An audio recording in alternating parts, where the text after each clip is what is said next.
I want to thank you for joining us. You know what? We had a wonderful conversation with Wayne Dunlap talking about how you can travel the world for less than what it costs living at home. We talked about, financial literacy for kids. And you know what? We're going to talk about something that's going to be going on here. We're just hit wildfire season. You know what? Extreme wildfires on the West Coast of the United States have become a common theme.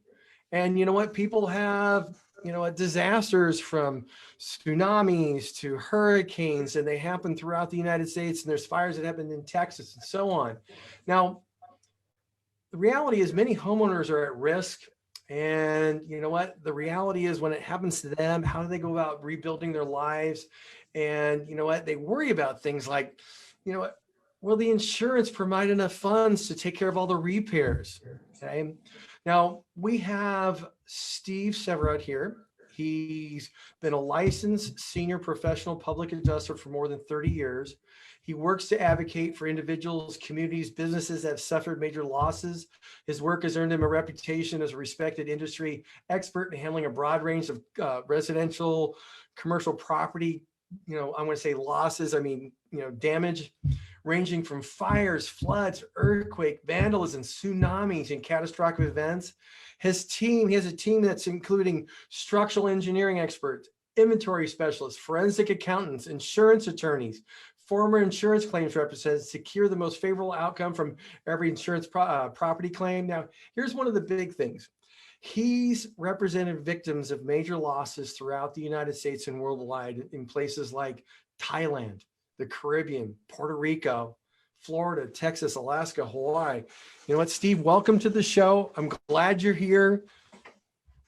Well, thanks for having me, Steve. Really appreciate it. Yeah,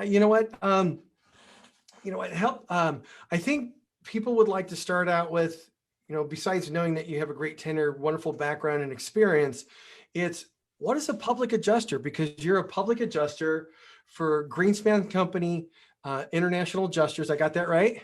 Adjusters International. You're close. Adjusters International. I got started on the wrong brain thing here. Sorry about that. But what's a public adjuster? And how can they help, people, homeowners save money if they have a claim? Yeah, a lot of people have never heard of a public adjuster, but a public adjuster is somebody that's licensed by various state Department of Insurance to represent the policy holder, never the insurance company. So just as you have an insurance company that brings out an adjuster, either an employee of the insurance company, or they hire what's called an independent adjuster, which doesn't make them independent at all, actually, because they report to the insurance company and work for the insurance company. People have the opportunity to balance the scales with the insurance company, all their experts, by bringing in their own expert, a public adjuster, who advocates for their interest exclusively in preparing, presenting, and ultimately negotiating the claim to get the best benefit from the insurance policy they purchased. Now, okay, so let's just talk about some of the pitfalls that people have nowadays, especially when they're looking at, let's just go through I'll tell you what, I know somebody that we talked about early in the week that had been with their carrier for 35 years to, lo and behold, find out for 3 reasons, the claim that they had was just not covered. And you know what? She thought that, hey, I have this coverage, it's good, there's no issues. I just didn't think about it and kept paying it. So why should people who have had a policy for 20, 30 years be concerned about the type of policy that they have, or more importantly, what's in that policy? Yeah, it's a good question, Steve. There's certain events, and I think we talked about that situation was a little bit unique in the damage, but one of the problems people have is they buy their insurance policy 20 or 30 years ago, and they don't do regular checkups. The insurance policy has an item in it that raises the limit just a little bit each year, but that often doesn't keep up with inflation, especially in today's market with all the inflated costs of construction materials and the lack of labor. But even before that happened, these policies that people have for 10, 15, 20, 30 years oftentimes aren't representative of what true rebuilding costs would be should they ever have a fire or suffer some kind of tragic loss. And so it's really important that you do a more current evaluation. Don't just rely on the fact that you've had this policy all this time, because you might not be covered nearly as well as you think you are. So let me make that real simple for people who are listening. So let's say you have a house that's 30 years old, you're in a wildfire and the house burns down and it needs to be replaced. Okay. They have to replace that house using the current building codes, as opposed to using a 2x4, they have to use a 4x4. As opposed to using 6-gauge wire, they have to use 8-gauge wire. They can no longer, they can't use galvanized pipe, they have to use copper pipe. Now, when we're talking about lumber, lumber's 300 times more expensive than it was last year? Yeah, it's about 300% higher. Yeah. So when you look at that and you say, hey, you know what, it's going to cost $200,000 to replace my house. But if they're framing that house, it might cost $100,000 just for the lumber for that house. Meaning if you only have $200,000 of coverage, you might have to write a check for an extra couple $100,000 to make sure your house gets built. Is that correct? Yeah, you've actually touched on a couple of things there, Steve. First of all is making sure that you have the proper amount of insurance for rebuild costs. You're right. And those rebuild costs have escalated. And there's often a provision in the policy that gives some extended coverage beyond the policy limit, but it's only a certain percentage. So you can't really rely on that as your buffer, your cushion. The other thing you brought up was changing the building materials because of the latest building ordinance or law. And that's really a separate part of the policy. The standard policy doesn't give you any coverage for that. So oftentimes there will be some coverage, but sometimes it's limited to 10% of the policy or some other limitation. So if you're in an older home, especially, and you're in a wildfire zone, you really want to look and see what that could look like for you. And you might want to increase your coverage and make sure you have enough coverage for those changes in the building codes, because otherwise you could be on the hook for those differences in between what you had and what you're now forced to build with. Now, you know what, you've dealt with earthquakes, and you know what, the state of California has the California Earthquake Association. And even, you know what, a lot of people will purchase that policy thinking that they have it completely covered.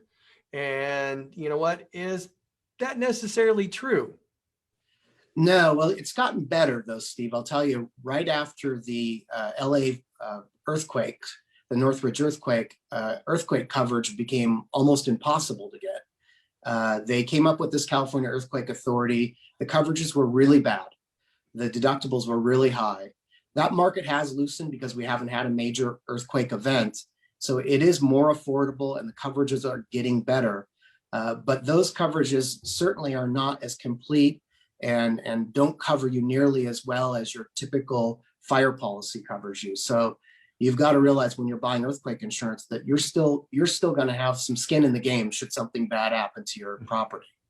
So it's just one of those things where the earthquake coverage doesn't cover everything you think it is. And the reason why I'm saying that is, you know what, people should understand what's in the policy.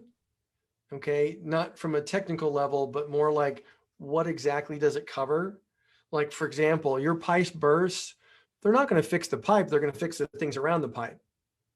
Well, the good news there, Steve, is that the pipe is the cheapest thing to fix. If they got to tear apart your whole house to get to the pipe, they'll pay for that. They just won't pay for that one piece of pipe.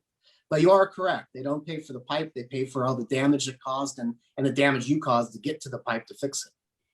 Now, what I need to do is I need to take a quick little break. I'm going to just do a little article here. I would like to thank scoremaster.com for sponsoring this segment on our show.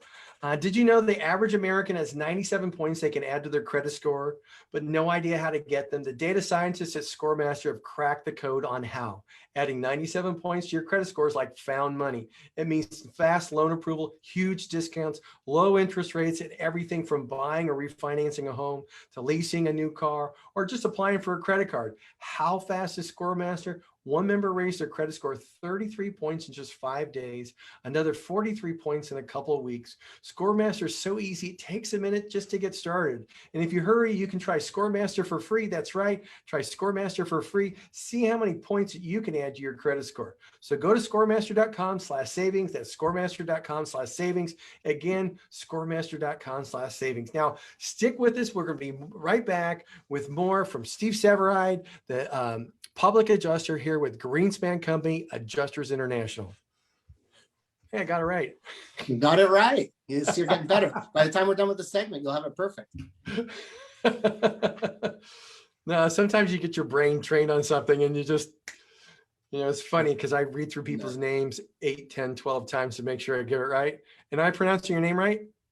It's Severade, but that's Okay, often, there it is. it's okay. I'm used to Severide. A lot of people say it that way, so it's not a problem. Yeah, my last name, most people don't screw it up. What's your last name? Sexton. Sexton. Oh, nobody's going to screw that up. No, not since I was little. Okay, so Cameron, we're moving into segment 5. Hello, welcome back to the show. I want to thank you for joining us. You know what? Oh, darn it. I need to redo that. Okay. Cameron, we're moving back into segment 5. Here we go. Hey, welcome back to the show. We're going to be talking with Steve. Here's it. Steve, almost did it again. Was it Severade? Severade, right? Severade, that's right. Okay. Got my brain all hicked up today. Here we go. Hey, welcome back to the show. Again, in that first few segments, we had a wonderful time with Wayne Dunlop. Now we're talking with Steve Severade, public adjuster with Greenspan Adjusters International. Hey, before we jump back in, I want to truly thank you for tuning in and letting your friends and family and associates know about the show. All the replays are available at www.savingwithsteve.us. If you're enjoying the stories of helpful information inside on Saving with Steve, then I encourage you to subscribe to our Spotify or Apple channel so you never miss a show. Check out a few of our affiliates at UK Health Radio, BBS Radio, Talk Radio in New York City, E360 TV, Las Vegas TV networks. All these networks are dedicated to empowering you to solve problems, uplift your spirit, and live a life of financial and personal freedom. Also, you can follow us on Facebook. Join us at the Saving with Steve Sexton Insider Club to get replays, guest gifts, behind the scenes, the whole shot. Now, we're back here talking with Steve Severade. Now, we're talking about wildfires. You know what, Steve, what should people be doing now to get prepared? I mean, looking at their policy to get prepared if they're dealing with a wildfire or even a business owner that could get hit by a natural disaster, vandalism, a tsunami, or whatever the case may be. Well, it's a good question, Stephen. The first thing I'd tell you is you don't want to wait until after an event to get your policy or ask your agent for a copy of your policy to look through it, because you can't change anything at that point. It's what's done is done. And what you have to work with is what you bought before the disaster struck. So really important to get that off, have a conversation with your agent or your broker and talk about what today's values are and see if you need to adjust any of those things. Make sure that you know what you're covered for. And if you choose to not cover for certain things, well, make that a decision that you've made rather than one that's by default. And the second thing I would encourage everybody to do is go through your home or through your business and take a videotape. Open up the drawers in the kitchen, do a quick video, go in the closets, just do a quick video of everything. And then make sure that you secure that video to the cloud. Don't keep it in your house, because if it burns down, you will lose the evidence of that. But that's really valuable when you need to recreate. If your home burns to the ground and there's nothing but ashes left, and you're now stuck to recreate everything that was in your home down to pencils and paper clips and how many shoes you had and socks and all that stuff, it's a really huge job. It's part of what we do at Greenspan. We have inventory specialists to help prepare that. But I can tell you it makes our job a whole lot easier if somebody's got good documentation. And that can be a simple video, take you 10 minutes through your home. And it's such a good foundation for developing an insurance claim should that ever happen to you. You know what? I used to work for the Automobile Club as an executive, and I talked to many people when there was a fire. And you know what? It's really hard for an insurance company to replace a couch they've never seen. So if you have that nice leather couch that you spend $10,000 or $20,000 on, it's really hard for an insurance company to replace that. But if you have a video of it, it makes all the difference in the world. So I encourage that. In fact, we've done that. Now, all insurance companies are not created equal. There's new companies come to the market. They're technology companies. You know what? Should cost be a primary driver of who gets your insurance, who you place your insurance with? It's a funny thing. A lot of people buy insurance for their home because they have to, because they have a lender and the lender requires them to have insurance, and they look at it more as just something that they have to buy. They don't have a choice. So they want to get the cheapest product they can to make the lender happy. And that's really not the right way to do it. And I can tell you that anybody who's actually had a loss doesn't buy insurance based on that theory, because they have actually used it, put it into practice, recognize how important it is. So there's some new online like tech companies coming into the market where they're not really doing a great analysis, and they're selling you a product that doesn't have nearly as much inside the policy. And as a consumer, you don't really know one policy from another, but I can tell you that more comprehensive policies with higher sublimits and bigger coverages and cover you for more types of losses is really important and valuable, because you don't know what might happen to you. So to buy something online without really knowing, or some big box stores are now getting in the insurance business and selling insurance, it's all about the price.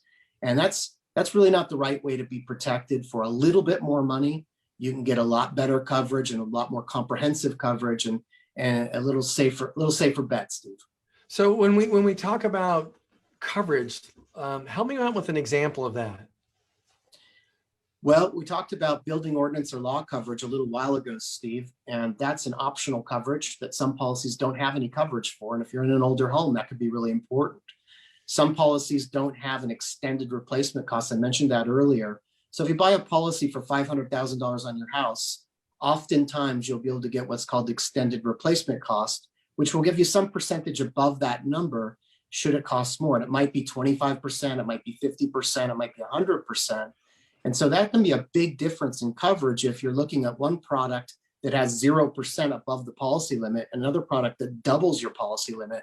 That could be hugely impactful, especially when we're coming into a labor crisis and a material crisis.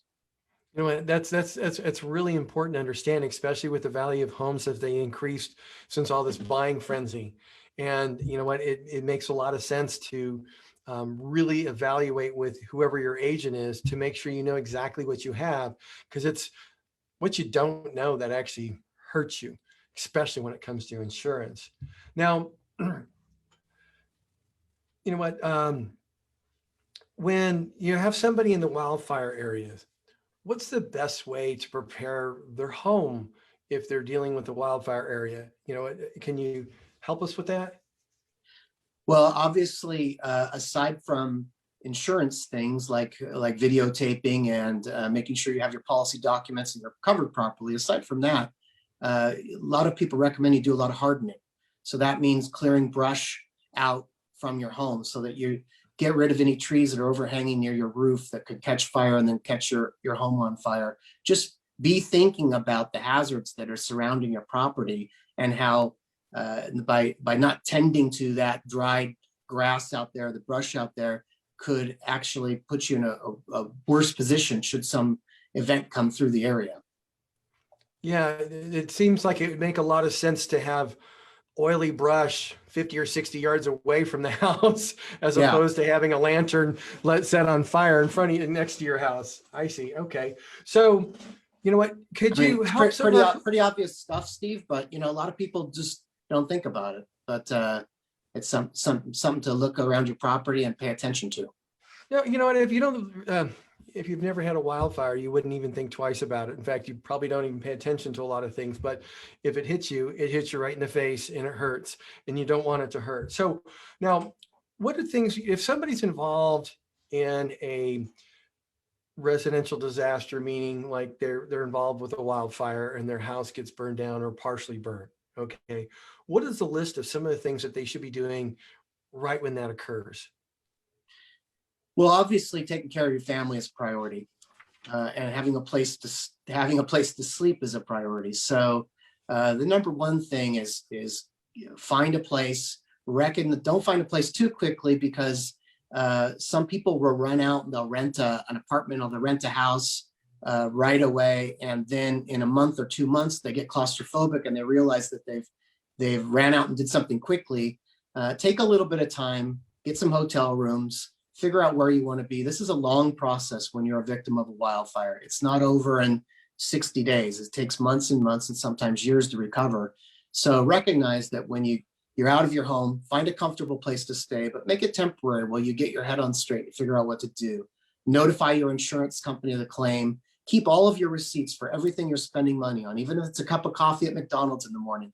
All these things are important when documenting your claim later, and it's hard to find a receipt that doesn't exist 6 months from now. So, and then on the receipts, make sure you write little notes to yourself. So if they're a nondescript receipt, you can figure out 5 months from now when you're going through receipts, what was that? What did I buy? I don't even know what it was. So keep notes on it and document every conversation you have with your insurance company. And I would also say, interview a qualified public adjuster to decide whether you want extra help and attention to put your claim at the top of the stack and make sure that you get the best response. You know what, Steve, I want to thank you for sharing this information with us today. And I want to add this. You know what?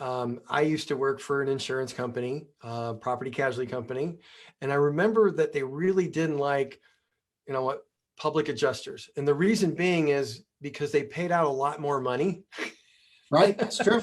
Yeah. So it was one of those things where you were far more comprehensive, because I also know when you're captive working for a company, you have certain guidelines that you have to follow, and you have certain expenses that you can, you know, certain limits and all that kind of stuff.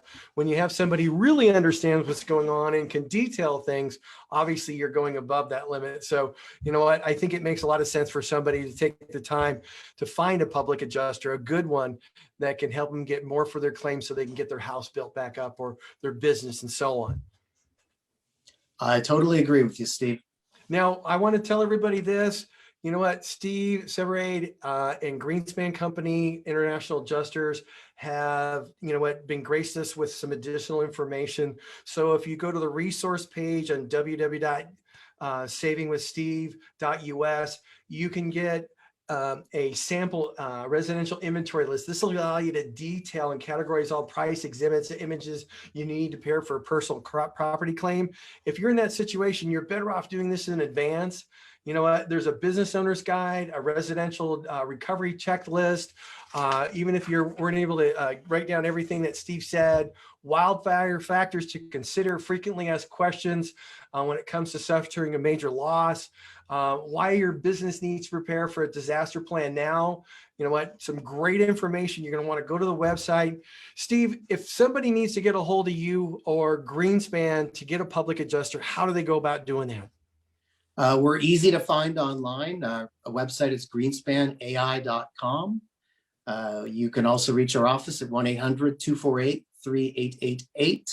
And we're available 24 hours a day, 7 days a week. We respond to disasters. It's part of our business. So it doesn't matter whether it's a Sunday at 8 o'clock, if your home burns down or you need help. We know the exact things that need to happen to take place right as the fire trucks are leaving, and we're always available. Steve, thanks for joining us. This is Steve Severade, the Greenspan Company Adjusters International. Hey, I appreciate it.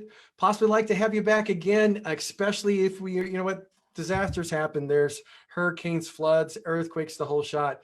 I would like to, you know, possibly have you back when those things are curved, not to say you're the disaster guy, but I think there's some insight for people who are dealing with that or not dealing with it and would like to know. That would be timely. So again, thank you. Hope you stay safe and healthy and enjoy that boat ride this weekend. Thank you, Steve. It's a pleasure having you. I look forward to being back on your show as well. Sounds good. We'll see you. Bye-bye. Bye. Again, everybody, that was Steve Severide with the Greenspan Company. We're grateful to have him here. And you know what? We had a great show with Wayne Dunlop, financial literacy for kids, and how to deal with an insurance claim from a public adjuster, Steve Severide. I hope you have a wonderful week. Look forward to seeing you next week. Bye-bye.